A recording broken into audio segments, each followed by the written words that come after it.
Good evening everyone. मैं हूं संतोष कुमार। स्वागत करता हूं आप सभी का अपने यूट्यूब मंच सिलेक्शन मंच पे। सिलेक्शन मंच यानी सफलता की पूरी गारंटी। आपको जैसा कि पता है कि हम लोगों ने एक नया सेशन स्टार्ट किया है जिसमें हम लोग history, complete history, Indian history जो है उसको डिस्कस कर रहे हैं। जिसमें कल हम लोगों ने सोर्स ऑफ इंडियन हिस्ट्री यानी भारतीय इतिहास के स्रोत के बारे में बात की कि जो भारतीय इतिहास है उसको समझने के लिए हमें जो स्रोत प्राप्त होते हैं वो कहाँ कहाँ से प्राप्त होते हैं। इसमें कल हम लोगों ने अपने पहले पार्ट में ये डिस्कस किया कि कौन कौन से पुरातात्विक स्रोत हैं, कौन कौन से लिटरेचर सोर्स हैं, इसके बारे में हम लोगों को बात करनी है आज।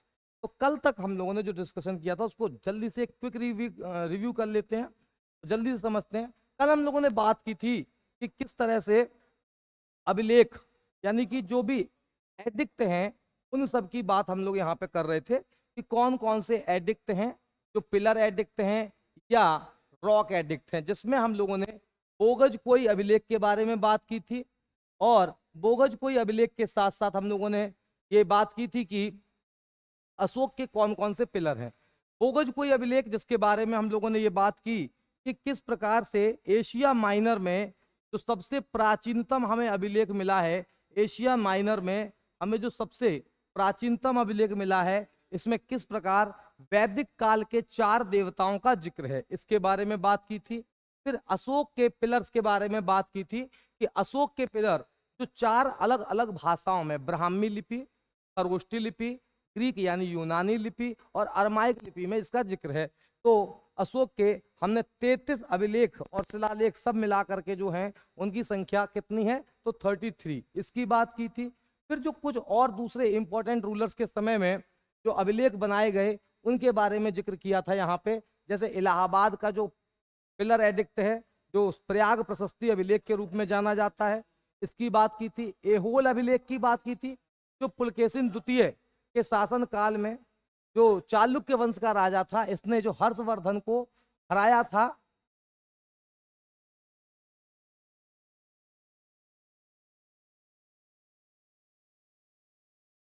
हर्षवर्धन जो कि हर्षवर्धन को पुलकेशिन द्वितीय जो कि चालुक्य वंश का शासक था, उसने नर्मदा के किनारे युद्ध में हराया था, इसकी बात की थी। फिर हमने बात की थी हाथी गुम्फा अभिलेख की जो कि उड़ीसा यानी कलिंग का एक राजा था, उसके समय में जो हाथी गुम्फा अभिलेख बना। उसके बाद बोगज कोई अभिलेख, इसकी बात हम कर चुके हैं। फिर मेहरौली स्तंभ जो कि चंद्रगुप्त विक्रमादित्य द्वितीय से संबंधित है। भितरी अभिलेख, इसकी बात की थी जो कि स्कंदगुप्त से संबंधित है। और जो बाकी के सारे अभिलेख हैं इन सब की हम लोगों ने कल चर्चा कर ली थी। तो अभी तक हम लोगों ने जितने भी पुरातात्विक अभिलेख हैं उनके बारे में बात की। तो कल एक प्रश्न मैंने पूछा था आपसे कि पुरातत्व अभिलेखों के जो अध्ययन किया जाता है उसको हम क्या कहते हैं। तो कल मैंने एक आंसर बताया था आपको कि एपिग्राफी, एपिग्राफी हम कहते हैं पुरातात्विक अभिलेखों के अध्ययन को। तो उसे क्या कहते हैं, एपिग्राफी। ये पेपर में पूछा। आज हम लोग लिटरेचर सोर्स के बारे में बात करेंगे। उससे पहले थोड़ा सा ये जान लेते हैं कि कौन कौन सी स्मारक हैं। स्मारक यानी कि वो बिल्डिंग्स जो हमें पुरातात्विक खुदाई के दौरान प्राप्त हुए। तो सबसे पहले हम यहाँ पे जिक्र करने जा रहे हैं भीम बेटका का। भीम बेटका क्या है? यह एक गुफा चित्र है, गुहा चित्र है जो हमें मध्य प्रदेश में पुरातात्विक खुदाई के दौरान, पुरातात्विक खुदाई के दौरान जो अब हमें गुफा चित्र मिले उसके बारे में हम यहाँ पे बात करेंगे। जिसमें हमें मध्य पाषाण काल के कुछ चित्रों के बारे में यहाँ पे देखने को मिलता है कि गुफा की दीवारों पर हमें कुछ संरचनाएं, कुछ चित्रों को उकेरा है हमारे पूर्वजों के द्वारा, जिससे हमें उस समय के जीवन, उनके समाज के बारे में जानकारी मिलती है। तो ये प्रश्न बड़ा पूछा जाता है, बड़ा इंपॉर्टेंट क्वेश्चन है। अगर हम यूपी पीसीएस या आरओ एआरओ के हिसाब से बात करें या सीजीएल के हिसाब से बात करें तो भीम बेटका, इसको आप याद रखेंगे। कहाँ पर है तो ये आप याद रखेंगे पुरा पाषाण काल यानी कि स्टोन एज का एक आवासीय पुरा स्थल है जहां पर हमें कुछ गुफा चित्रों के बारे में जानकारी मिलती है। दूसरा, यहाँ पर हम लोगों ने इंडस वैली सिविलाइजेशन यानी सिंधु घाटी की सभ्यता के समय जो बड़े जो साइट्स थे, जो बड़ी बिल्डिंग्स थी, उनमें दो बिल्डिंग्स का हम लोग बात करते हैं। एक ग्रेट ग्रेनरी की बात करते हैं। ग्रेट ग्रेनरी, ग्रेट ग्रेनरी का मतलब क्या है? जो हमारे अन्नागार है।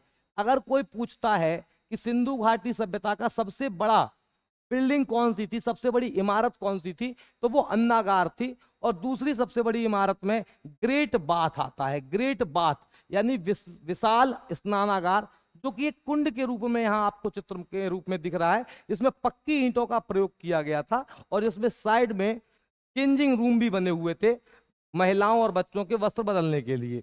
प्राचीन खंडहर के रूप में कहां से प्राप्त हुए? ये मोहनजोदड़ो से प्राप्त हुआ है, जो ग्रेट बाथ है। ठीक, तो ये तो कुछ इंपॉर्टेंट मॉन्यूमेंट्स यानी कि स्मारक हैं, जिससे हमें उस समय के काल के बारे में जानकारियां मिलती हैं। इसके अलावे जो लिटरेचर सोर्स हैं, उसके साथ आप यहाँ पे देख रहे हैं अलग अलग शासकों ने जो अलग अलग तरह के सिक्के जारी किए। जैसे जो हम मुद्रा का विनिमय, विनिमय मतलब होता है एक्सचेंज, विनिमय का मतलब होता है इंग्लिश में एक्सचेंज, यानी जब भी हम कोई वस्तु खरीदते हैं तो उसके मूल्य के रूप में हम जिस वो मुद्रा के रूप में प्रयोग करते, तो अलग अलग शासकों के शासन काल में अलग अलग धातुओं की मुद्राओं का प्रचलन रहा। अलग अलग धातुओं में कौन कौन सी धातु ज्यादातर प्रयोग की गई?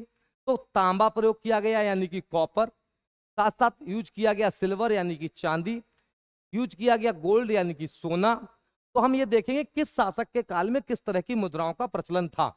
इसमें सबसे पहले हमें आहत सिक्के यानी पंचमार्क, इसमें हम लोग एक धातु के ढाल करके उस पे एक निशान जो रॉयल एम्बलम के रूप में यूज किया जाता था, शाही निशान के रूप में प्रयोग किया जाता था, उस पर इस तरह की डिजाइन उस पर छाप दी जाती थी, उसको एलॉय बना करके मिश्र धातु के रूप में।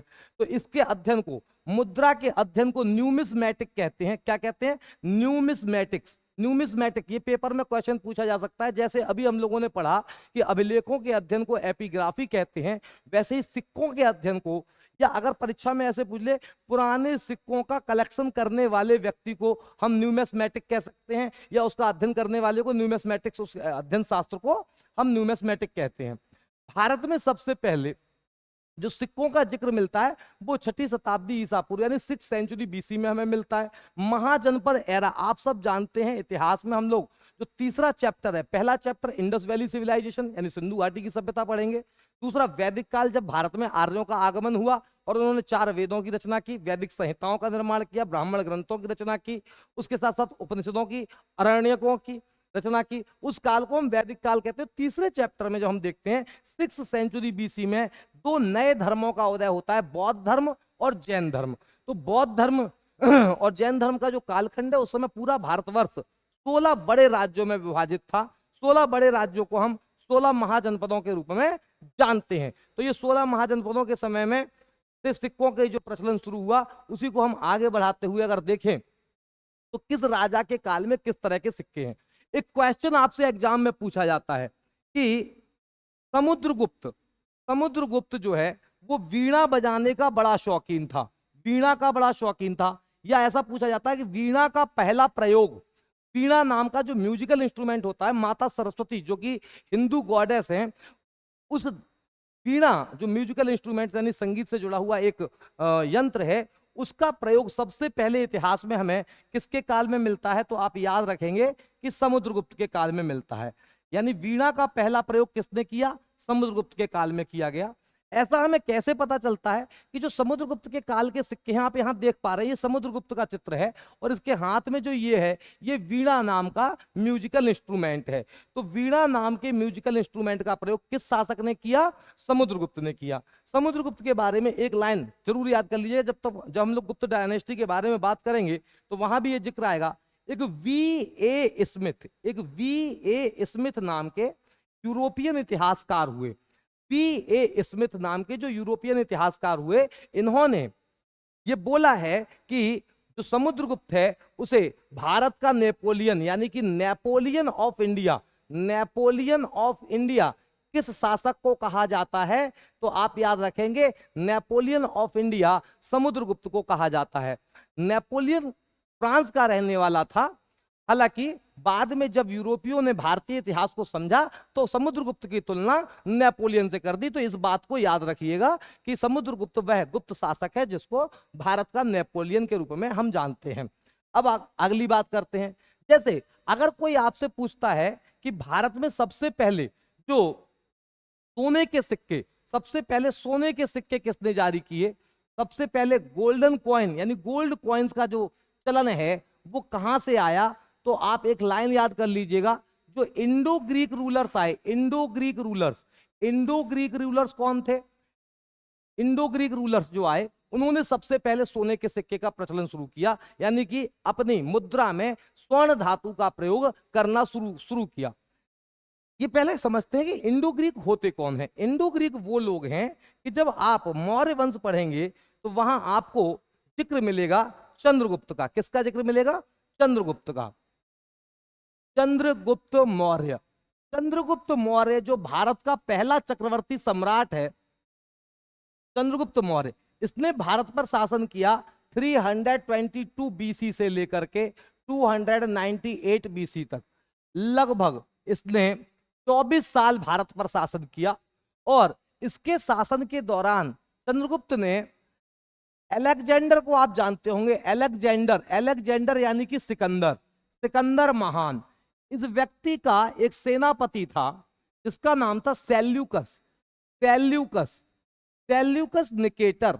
सेल्यूकस निकेटर की कोई युद्ध में पराजित करने के बाद उसकी बेटी, सेल्यूकस की बेटी, सेल्यूकस की बेटी, सेल्यूकस की बेटी जिसका नाम हेलेना था, उससे विवाह किया। हेलेना भारत में पहली ऐसी ये शादी है, ये पहला विवाह है जिसमें जो देखा जाए तो विदेशी विवाह, भारत का पहला विदेशी विवाह, या हम ऐसा कह सकते हैं पहली विदेशी बहू है भारत की, कौन है, हेलेना। अच्छा, अब ये देखते हैं कि सेल्यूकस निकेटर या अलेक्जेंडर कहां का रहने वाला था।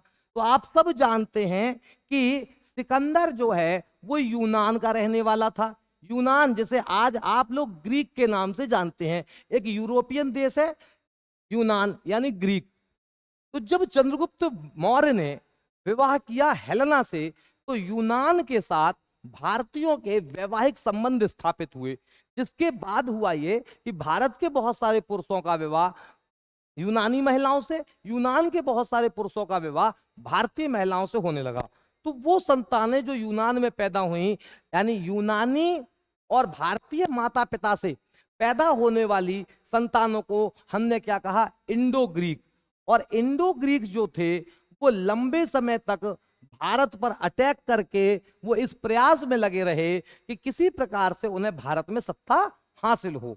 तो अशोक के बाद जब सम्राट अशोक की मृत्यु हुई तो सम्राट अशोक की मृत्यु के बाद मौर्य वंश में कोई भी एक ताकतवर शासक न होने के कारण धीरे धीरे इंडो ग्रीक्स भारत पे हावी होने लगे। और पुलकेशिन पुष्पमित्र शुंग वहां तक तो ये रुके रहे। पुष्पमित्र शुंग के बाद जब भारत में इंडो ग्रीक रूलर्स रूल करने लगे तो इंडो ग्रीक रूलर्स के समय में भारत में सबसे पहली बार गोल्डन कॉइन या गोल्ड कॉइन का प्रचलन शुरू हुआ। तो सोने के सिक्के का सबसे पहला चलन कहां शुरू हुआ, तो इंडो ग्रीक रूलर्स। ये क्वेश्चन याद कर लीजिएगा। तो देखिए कॉइन्स के बारे में हम लोगों ने पहली बात ये की कि समुद्रगुप्त के समय में जो उसकी समय का जो सिक्का था उस पर समुद्रगुप्त को वीणा बजाते हुए दिखाया गया। दूसरा प्रश्न हम लोगों ने जो जिक्र किया वो ये था कि जब भारतीयों और यूनानियों के वैवाहिक संबंध स्थापित हुए तो उसके बाद भारत में पहली बार इंडो ग्रीक रूलर्स ने गोल्ड कॉइन इंट्रोड्यूस किए। यानी who introduced gold coin in India first time, तो इंडो ग्रीक रूलर्स। अच्छा, अगर कोई पूछता है कि सर्वाधिक सर्वाधिक सर्वाधिक शुद्ध सोने के सिक्के, सर्वाधिक शुद्ध सोने के सिक्के, सर्वाधिक शुद्ध सोने के सिक्के किसके शासनकाल में शुरू हुए, तो भारत में एक कुषाण जाति, कुषाण जो कनिष्क इसका संस्थापक है कुषाण वंश का, कुषाण वंश का एक राजा हुआ, उसका नाम था विमकडफिसियस। विमकडफिसियस, विमकडफिसियस, विमकडफिसियस के समय में सर्वाधिक शुद्ध सोने के सिक्के जारी हुए। तो पहली बात यह थी कि वीणा बजाते हुए किस राजा को दिखाया गया है सिक्कों पर, तो समुद्रगुप्त को। दूसरी बात यह थी कि भारत में सबसे पहले सोने के किस सिक्के किसने जारी किए, तो इंडो ग्रीक रूलर या हिंदू यूनानी शासकों ने जारी किए। उसके बाद सबसे ज्यादा सोने के सिक्के किसके शासनकाल में जारी हुए, तो कुषाण वंश के शासनकाल में जारी हुए। और कौन था राजा, तो याद रखेंगे विम कडफिसियस, हिंदी में भी लिख देता हूं विम कडफिसियस। विम कडफिसियस, ये विम कडफिसियस कौन है, विम कडफिसियस कनिष्क का बेटा है, सॉरी कजुल कडफिसियस, कजुल कडफिसियस, कजुल कडफिसियस का बेटा है, कजुल कडफिसियस का बेटा है। और इसके बाद आप देखेंगे कि कनिष्क जो भारत में एक महान शासक हुआ, वो गद्दी पर बैठा विम कडफिसियस के बाद। ठीक, अब हम लोग बात करते हैं कि भारत में और कौन कौन से जो मुस्लिम रूलर्स थे उनके समय पर किस प्रकार के सिक्के जारी हुए। ये आप सिक्का देखिए, इस पे एक देवी का चित्र है, और ये देवी का जो चित्र है ये लक्ष्मी माता का चित्र है, लक्ष्मी गॉडेस लक्ष्मी का चित्र है। लक्ष्मी के चित्र के साथ भारत में जो सिक्का जारी किया वो मोहम्मद गौरी, मोहम्मद गौरी वो मुस्लिम शासक है जिसने भारत में पहली बार जो सिक्के जारी किए सोने के, उन सिक्कों पर एक तरफ उसने अरबी भाषा में लिखा और दूसरी तरफ उसके दूसरे साइड में उसने लक्ष्मी माता के चित्र को छापा। लक्ष्मी माता के चित्र के साथ मोहम्मद गौरी ने ये सिक्के जारी किए थे। तो लक्ष्मी माता का चित्र हमें किस शासक के सिक्कों पर मिलता है, यह बात भी आप याद रखिएगा। तो सबसे पहला सवाल, वीणा के साथ हमें कौन से शासक का सिक्का मिलता है, तो समुद्रगुप्त के काल के सिक्कों पर उसे वीणा बजाते हुए दिखाया गया है। आप कैसे प्रूव करेंगे कि समुद्रगुप्त म्यूजिक लवर था, तो आप कह देंगे क्योंकि उसको उसके काल के सिक्कों पर वीणा बजाते हुए दिखाया गया है। दूसरी बात आपसे जब पूछी जाती है कि भारत में सबसे पहले सोने के सिक्के किसने जारी किए, तो आप कह देंगे कि सबसे पहले भारत में सोने के सिक्के इंडो ग्रीक रूलर्स ने जारी किए। सबसे ज्यादा मात्रा में शुद्ध सोने के सिक्के किसने जारी किए, तो आप कह देंगे कि जो हमारा कुषाण वंश है, कुषाण वंश है, कुषाण वंश में कजुल कडफिसियस का पुत्र विम कडफिसियस, इसने सबसे ज्यादा शुद्ध सोने के सिक्के जारी किए। बाद में कनिष्क आया और कनिष्क को हम दूसरा अशोक कहते हैं। तीसरी बात, लक्ष्मी माता का चित्र किस शासक के काल को सिक्कों पर मिलता है, तो आप कह देंगे लक्ष्मी माता के चित्र के साथ मोहम्मद गौरी, जिसे भारत में मुस्लिम साम्राज्य का संस्थापक कहते हैं। भारत में मोहम्मद गौरी को मुस्लिम साम्राज्य का, मुस्लिम एम्पायर का हम फाउंडर मानते हैं, संस्थापक मानते हैं, जनक मानते हैं, फाउंडर मानते हैं। तो मोहम्मद गौरी को मुस्लिम साम्राज्य का संस्थापक माना जाता है, जिसके काल में पहली बार सिक्कों पर लक्ष्मी माता का चित्र हमें मिलता है। इसके आगे बढ़ते हैं हम लोग। अब हम लोग बात करेंगे लिटरेचर सोर्स पे। लिटरेचर सोर्स का अर्थ क्या है, साहित्यिक स्रोत। और साहित्यिक स्रोत का जब हम लोगों ने विभाजन किया था, तो हमने ये कहा था कि कुछ धार्मिक ग्रंथ मिलेंगे जिससे हमें ज्ञात होगा इतिहास के बारे में, और कुछ ऐसे स्रोत जो कि फॉरेन अकाउंट, यानी कि जो ट्रेवलर्स आए, जो अलग अलग तरह के विदेशी भारतीय यात्राओं पर आए, उन यात्रियों का जो उन्होंने अपने भारत में रहने के दौरान, भारतीय प्रवास के दौरान जो भी उन्होंने भारतीय समाज के बारे में समझा, उसको जाना, वो अपनी किताबों में उन्होंने उल्लेखित किया। तो सबसे पहले आइए जानते हैं लिटरेचर सोर्स में धार्मिक ग्रंथों के बारे में। आप सब जानते हैं कि दुनिया के सबसे प्राचीनतम ग्रंथ, यूनेस्को ने ये माना है, यूनेस्को की फुल फॉर्म क्या होती है, United Nations Education Science and Cultural Organisation, यानी संयुक्त राष्ट्र शैक्षणिक, वैज्ञानिक एवं सांस्कृतिक संगठन। यूनेस्को पूरी दुनिया में विश्व विरासत को बचाने वाली संस्था है, जो कि यूएनओ यानी संयुक्त राष्ट्र संघ का ही एक अधिकरण है। यूनेस्को ने यह माना कि दुनिया के सबसे प्राचीनतम लिखित ग्रंथ वेद हैं। सबसे प्राचीनतम लिखित ग्रंथ कौन से हैं, वेद हैं। तो सबसे पहले 4 वेद हैं आपके, ऋग्वेद, यजुर्वेद, सामवेद और अथर्ववेद। ऋग्वेद, यजुर्वेद, सामवेद और अथर्ववेद, इन चारों वेदों में वैदिक काल के बारे में जानकारी मिलती है। जैसे ऋग्वेद में हमें मिलता है कि आर्यों के सामाजिक, आर्थिक, राजनीतिक जीवन के बारे में, पूजा पाठ की विधियों के बारे में। यजुर्वेद में यज्ञ के मंत्रोच्चारण और कर्मकांडी ग्रंथ किसे कहते हैं अगर कोई पूछ ले तो यजुर्वेद है, यज्ञ के मंत्रोच्चारण है।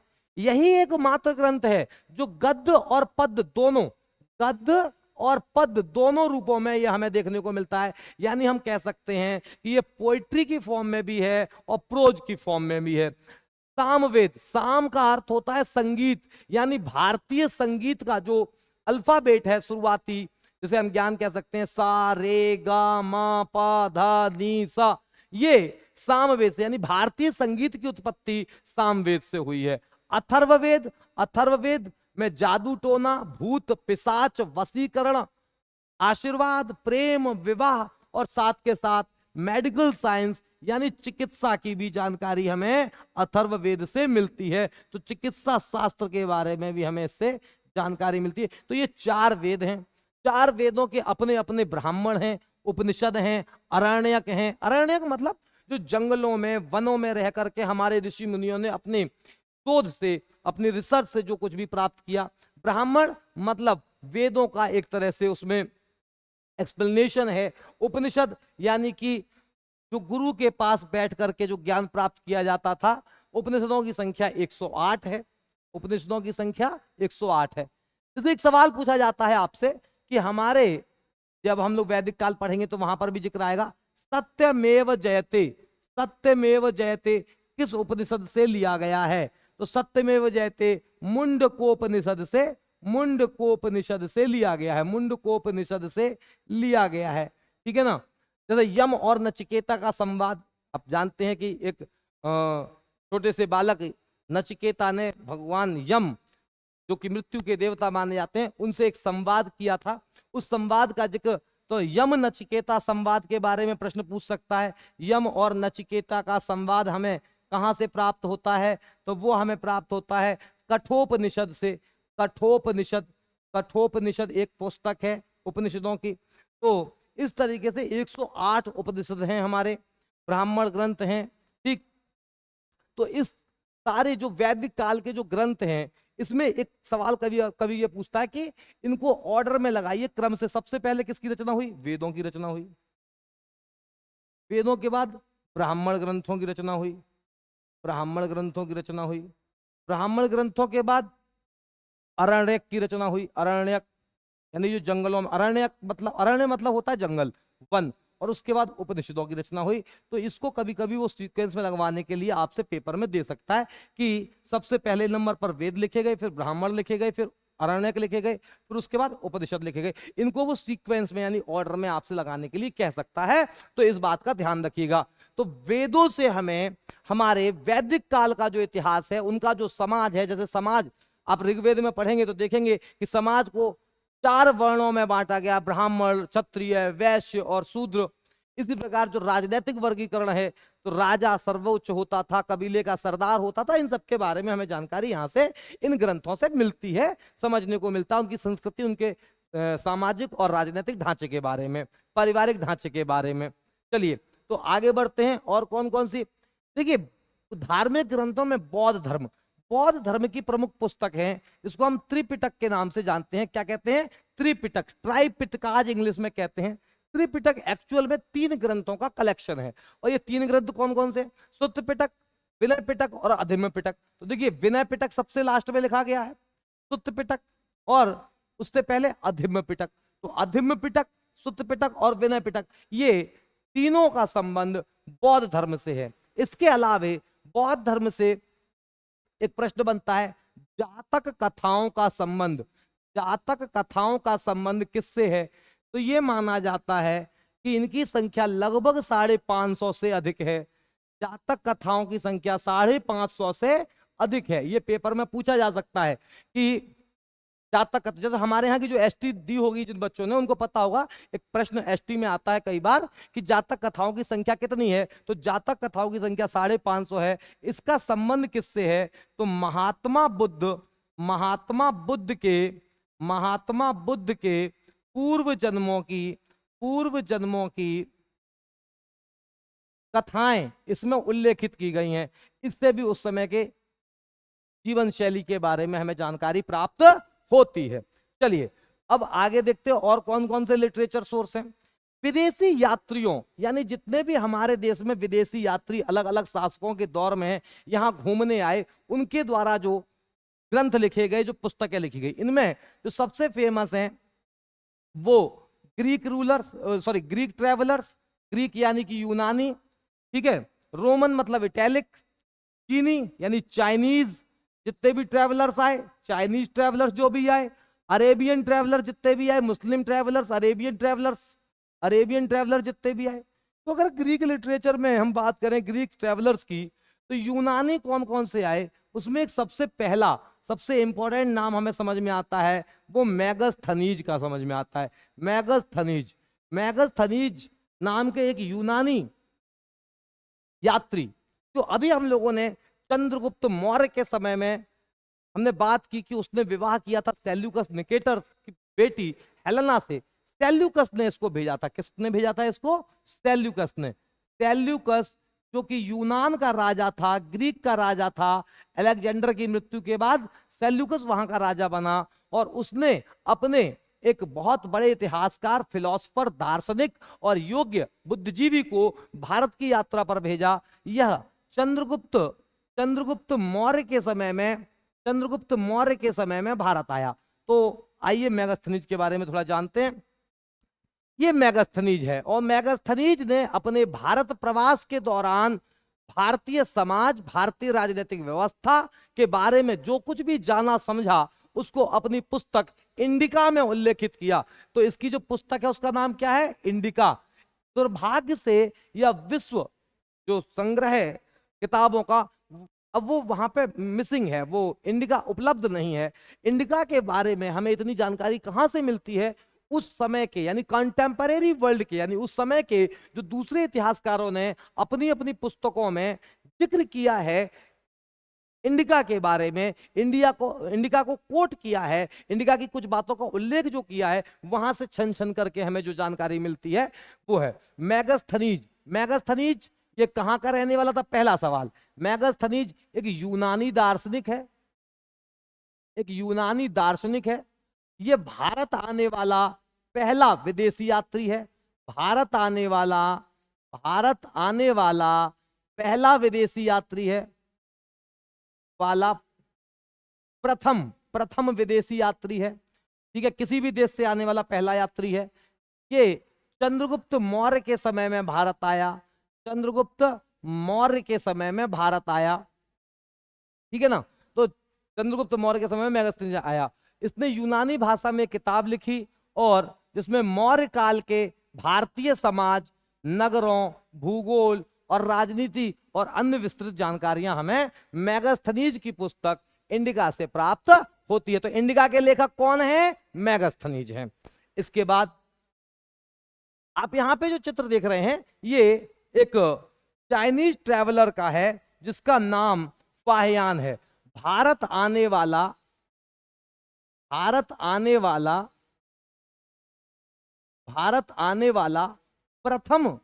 प्रथम चीनी यात्री अगर कोई पूछे तो कौन था? वो मैगस्थनीज था। भारत आने वाला पहला, मैगस्थनीज नहीं सॉरी, फाहियान था। वो कौन था? फाहियान था। भारत आने वाला पहला चीनी यात्री फाहियान था। उसने 399 से 412 के बीच में, फाहियान ने 399 से 412 के बीच में भारत रहा, वो भारत में यात्रा की। और इस दौरान जो भारत के राजा थे, जैसा कि अभी हम लोगों ने बात की कि मैगस्थनीज जब भारत आया था तो चंद्रगुप्त मौर्य भारत के शासक थे, और जब फाहियान भारत आया उस समय भारत के शासक थे चंद्रगुप्त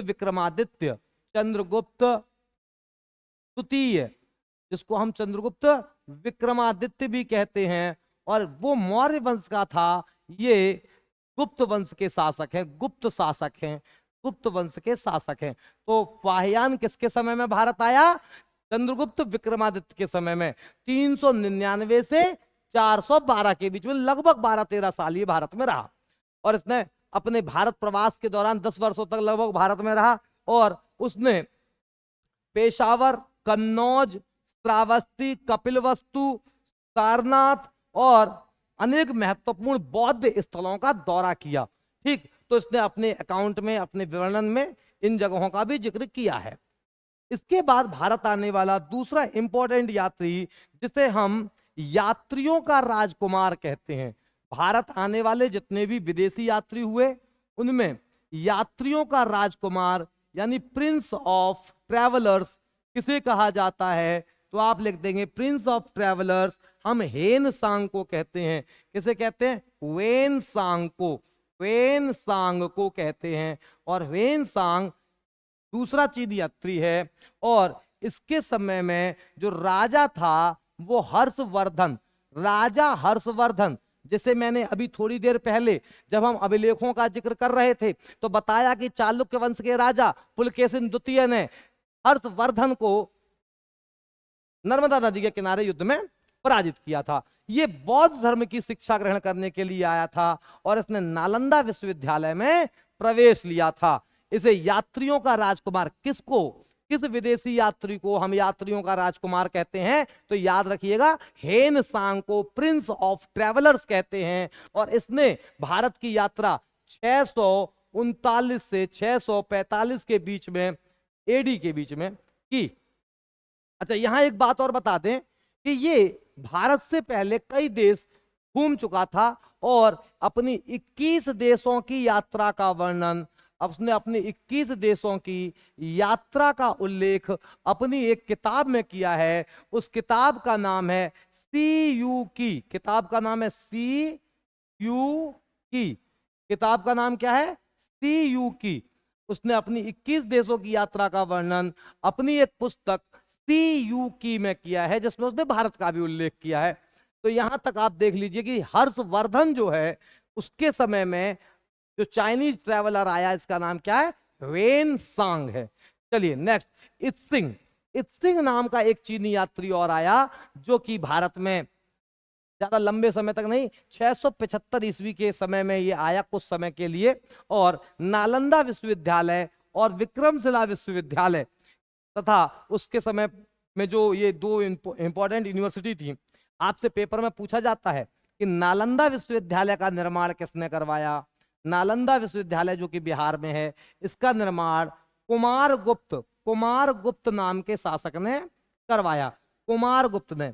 एक्चुअल में देखा जाए तो यही इत्सिंग जो है वो दूसरा चीनी यात्री है, हेनसांग तीसरे यात्री हैं। और विक्रमशिला, विक्रमशिला विश्वविद्यालय का निर्माण धर्मपाल, धर्मपाल नाम के पाल वंश के राजा हुए जिन्होंने विक्रमशिला विश्वविद्यालय का निर्माण करवाया। और कुमारगुप्त जो कि गुप्त वंश के शासक हुए, उन्होंने नालंदा विश्वविद्यालय का निर्माण करवाया। तो कुमारगुप्त ने नालंदा विश्वविद्यालय और धर्मपाल ने विक्रमशिला विश्वविद्यालय का निर्माण कराया। अब हम आते हैं कुछ मुस्लिम ट्रैवलर्स के बारे में बात करते हैं जो भारत में अलग अलग अरब आक्रमणकारी और जो तुर्की आक्रमणकारी आए उनके समय में जो अलग अलग जो ट्रैवलर्स आए उनकी बात करते हैं। तो अल बरूनी, अल बरूनी का पूरा नाम अबू रेहान अल बरूनी था, अबू रेहान अल बरूनी, अबू रेहान अल बरूनी था। अबू रेहान अल बरूनी किसके साथ भारत आया था, तो ये बात ध्यान रखिएगा दोस्तों कि अल बरूनी जो भारत आया था वो महमूद गजनवी के साथ, महमूद गजनवी के साथ भारत आया था। महमूद गजनवी ये वही आदमी है जिसने भारत पर 17 बार आक्रमण किया। महमूद गजनवी ने भारत पर कितनी बार आक्रमण किया? 17 बार। तो अल बरूनी किसके साथ भारत आया था? तो महमूद गजनवी के साथ आया। महमूद गजनवी कौन है? इसने भारत पर 17 बार आक्रमण किया और इसका सबसे फेमस जो आक्रमण था वो 1025 में जो महमूद गजनवी ने सोमनाथ के मंदिर पर गुजरात में आक्रमण किया, ये इसका सबसे महत्वपूर्ण आक्रमण था। इस अल बरूनी ने भारत में लंबा वक्त गुजारा और अपनी एक फेमस बुक लिखी जिसका नाम है किताब उल हिंद, किताब उल हिंद, जिसको हम कहते हैं, इस नाम से भी जानते हैं कि किताब उल हिंद को कहते हैं तहकीक ए हिंद, तहकीक, तहकीक ए हिंद, तहकीक ए हिंद। ये किताब उसने लिखी, जिसमें उसने एक तरह से हिंदुस्तान के उस समय की कॉन्टेम्परेरी हिंदुस्तान के बारे में सामाजिक राजनीतिक और जो संरचना थी उस समय की, उसका उल्लेख किया। उसी के साथ यानी कि महमूद गजनवी के साथ ही एक व्यक्ति और भारत आया, इनका नाम था फिरदौसी। फिरदौसी फिरदौसी ने फिरदौसी ने एक किताब लिखी जिसका नाम है शाहनामा। शाहनामा शाहनामा जो है एक्चुअल में फारसी भाषा में लिखी हुई किताब है। एक बात मैं आपको बता दूं, जिन किताबों के नाम के पीछे नामा लिखा हो आप देखते ही समझ जाना कि वो कौन सी भाषा में है, तो फारसी भाषा में। शाहनामा में उसने महमूद गजनवी की बायोग्राफी लिखी है। महमूद गजनवी की बायोग्राफी उसने उल्लेखित की है शाहनामा में। इसके साथ और कौन कौन से ट्रैवलर्स आए, ये देखिए। अब्दुल रज्जाक, ये बड़ा इंपॉर्टेंट क्वेश्चन है। ये साउथ इंडिया में, दक्षिण भारत में एक साम्राज्य हुआ, विजयनगर साम्राज्य। विजयनगर साम्राज्य विजयनगर साम्राज्य की यात्रा अब्दुल रज्जाक ने की। वह एक इस्लामिक विद्वान था और जब यह भारत आया उस समय विजयनगर के राजा देवराय द्वितीय थे। देवराय द्वितीय थे। विजयनगर के राजा कौन था, यह क्वेश्चन बहुत पूछा जाता है यूपीएससी में कि विजयनगर का राजा कौन था। जब भारत में अब्दुल रज्जाक नाम के एक इस्लामिक स्कॉलर, एक ट्रैवलर बनकर के भारत आया, तो विजयनगर का साम्राज्य का संस्थापक जो राजा था वो कौन था, तो देवराय द्वितीय। देवराय द्वितीय ये विजयनगर साम्राज्य के शासक थे। इसके अलावा देवराय प्रथम के समय में, अच्छा ये Ibn Battuta. Ibn Battuta Muhammad bin Tughlaq, इस व्यक्ति को आप जरूर जानते होंगे। मोहम्मद बिन तुगलक, ये तुगलक वंश का शासक था। इसे पागल राजा कहते थे। मोहम्मद बिन तुगलक भारत का जो शासक रहा वो 1325 से लेकर के 1351 तक रहा। इसे पागल राजा, सनकी राजा कहते थे। इसके समय में एक मोरक्को का यात्री इब्न बतूता कहां से आया था, मोरक्को से। मोरक्को अफ्रीका का एक महत्वपूर्ण देश है जो अफ्रीका के उत्तरी हिस्से में पड़ता है। अफ्रीका के उत्तरी हिस्से में यह भूमध्य सागर, एक्चुअल में जिब्राल्टर की खाड़ी से ही अलग होता है। जब ज्योग्राफी में हम लोग बात करते हैं तो यूरोप और अफ्रीका दोनों को बीच में एक सकरी पट्टी है जल की, जिसे हम जलडमरू कहते हैं। तो जिब्राल्टर खाड़ी वहां पे बनती है, तो जिब्राल्टर की खाड़ी से अलग होता है मोरक्को से। यदि एक अफ्रीकी यात्री था इब्न बतूता जो भारत में आया और उसने भारत में रहने के दौरान उसको जो मोहम्मद बिन तुगलक था उसने दिल्ली का चीफ काजी बनाया था। एक्चुअल में काजी कौन होता है, जो जुडिशियल मैजिस्ट्रेट होता है, जो न्यायिक अधिकारी होता है। आप लोगों ने कहावत सुनी होगी कई मर्तबा कि मियाँ बीबी राजी तो क्या करेंगे काजी। तो काजी मतलब जो जुडिशियल मैजिस्ट्रेट होता है वो यहाँ पे रहा। इसने ये सबसे लंबी यात्रा करके लगभग 75,000 मील की यात्रा करके ये भारत पहुंचा था और इसको मोहम्मद बिन कासिम ने दिल्ली का चीफ काजी बनाया। बाद में इब्न बतूता को चीन भेजा अपना दूत बना करके। इब्न बतूता ने एक किताब लिखी है रहला। इब्न बतूता की किताब का नाम क्या है, रहला, जिसमें उसने भारत का उल्लेख किया है, भारत की संस्कृति का उल्लेख किया है, भारतीय समाज और भारतीय राजनीतिक व्यवस्था का उल्लेख किया है। देवराय प्रथम के समय में एक इटली का यात्री भी आया था जिसका नाम था निकोलस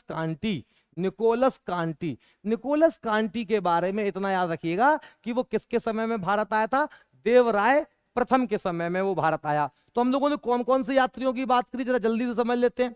सबसे पहले हम लोगों ने बात की थी मेगास्थनीज की। मेगास्थनीज वो व्यक्ति जो चंद्रगुप्त मौर्य के समय में भारत आया और उसने इंडिका लिख दी। इंडिका में उसने भारतीय समाज के बारे में बात की। किसके समय में आया, तो चंद्रगुप्त मौर्य के समय में आया। भारत आने वाला पहला विदेशी यात्री कौन था, तो मेगास्थनीज था और मेगास्थनीज ने भारतीय समाज पर एक किताब लिखी इंडिका। उसके बाद भारत आने वाला पहला चीनी यात्री कौन था, फाहियान था, और फाहियान ने जो किताब जो भारत का उल्लेख किया अपनी पुस्तक में, उसमें कन्नौज, श्रावस्ती, कपिलवस्तु, सारनाथ जो भी महत्वपूर्ण बौद्ध स्थल थे इनका उल्लेख किया। तो भारत आने वाला पहला चीनी यात्री फाहियान।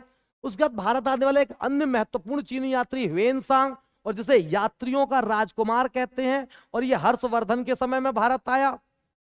इसने अपनी 21 देशों की यात्रा का वर्णन किया सी यू की नामक पुस्तक में। उसके बाद हम लोगों ने बात की कि दूसरा जो चीनी यात्री था उसका नाम क्या था, तो इत्सिंग नाम का एक चीनी यात्री था जो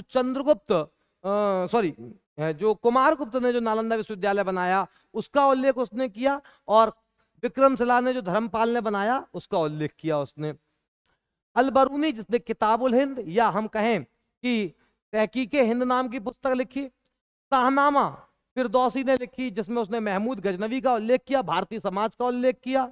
उसके बाद हम लोगों ने बात की अब्दुल रज्जाक जो कि देवराय द्वितीय के समय में विजयनगर साम्राज्य की यात्रा पर आया, और इब्न बतूता जो मोहम्मद बिन तुगलक के समय में 75,000 मील की यात्रा करके मोरक्को से भारत पहुंचा, जिसे दिल्ली का काजी बनाया गया, बाद में चीन भेजा गया। उसने एक किताब लिखी रहला। उसके बाद निकोलस कांटी देवराय प्रथम के समय में भारत की यात्रा पर आया। ठीक है, आज के लिए इतना ही। और जो हमारा ये सेशन था जिसमें हम लोगों ने यह बात करनी थी कि भारत में ऐतिहासिक स्रोत कौन कौन से हैं, जिसमें हमने पुरातात्विक स्रोतों के बारे में, हमने अभिलेखों, स्तंभलेखों और शिलालेखों के बारे में बात की, जिसमें हमने एक बात की कि अभिलेखों के अध्ययन को हम एपिग्राफी कहते हैं, जिसमें हम लोगों ने बोगज कोई अभिलेख, अशोक के स्तंभलेख, शिलालेख की बात की। उसके बाद हमने उस सिक्कों के अध्ययन की बात की कि अलग अलग शासकों के समय में कौन कौन से सिक्के जारी किए गए, जो सिक्कों के अध्ययन को न्यूमिस्मेटिक कहते हैं। उसके बाद हम लोगों ने बात की कि भारत में कुछ धार्मिक और कुछ गैर धार्मिक जो ग्रंथ हैं, जो लिटरेचर सोर्स है, उसके बारे में। धार्मिक ग्रंथों में हमने वैदिक काल के ग्रंथों की बात की, वेदों की बात की, बौद्ध धर्म और जैन धर्म की कुछ पुस्तकों और धार्मिक ग्रंथों की बात की। इसके अलावा रामायण और महाभारत, उपनिषद, ब्राह्मण ग्रंथ और तमाम तरह के जो हमारे अरण्यक थे उनकी बात की। साथ ही विदेशी यात्रियों के बारे में बात की, जिसमें 3 तरह के यात्रियों का जिक्र आया। पहला यूनानी जिसमें मेगास्थनीज की बात हुई, चाइनीज ट्रेवलर जिसमें फाहियान, इत्सिंग और हेनसांग की बात हुई, अरेबियन यात्री जिसमें हम लोगों ने बात करी सबसे पहले अलबरूनी की, फिर उसके बाद फिरदौसी की, उसके बाद हम लोगों ने अब्दुल रज्जाक की बात करी। उसके बाद मोरक्को से आने वाले यात्री हमने इब्न बतूता की बात की, और एक इटालवी यानी इटली से आने वाले यात्री जो कि देवराय प्रथम के शासनकाल में दक्षिण भारत यानी विजयनगर साम्राज्य गया, निकोलस कांटी की बात की। ये सभी तरह के स्रोतों और स्मारकों के एनालिसिस से, विश्लेषण से हमें उनके कालखंडों के विषय में, अलग अलग शासकों के समय के भारतीय संस्कृति, समाज और राजनीतिक व्यवस्था के बारे में, शासन और प्रशासन के बारे में पर्याप्त मात्रा में एविडेंस यानी कि साक्ष्य प्राप्त होते हैं, और इन्हीं के आधार पर इतिहास आगे बढ़ता है। अब अगले अध्याय में हम लोग अध्ययन करेंगे सबसे पहले सिंधु घाटी सभ्यता, उसके बाद वैदिक काल के बारे में। अभी के लिए इतना ही। जय हिंद, जय भारत, थैंक यू।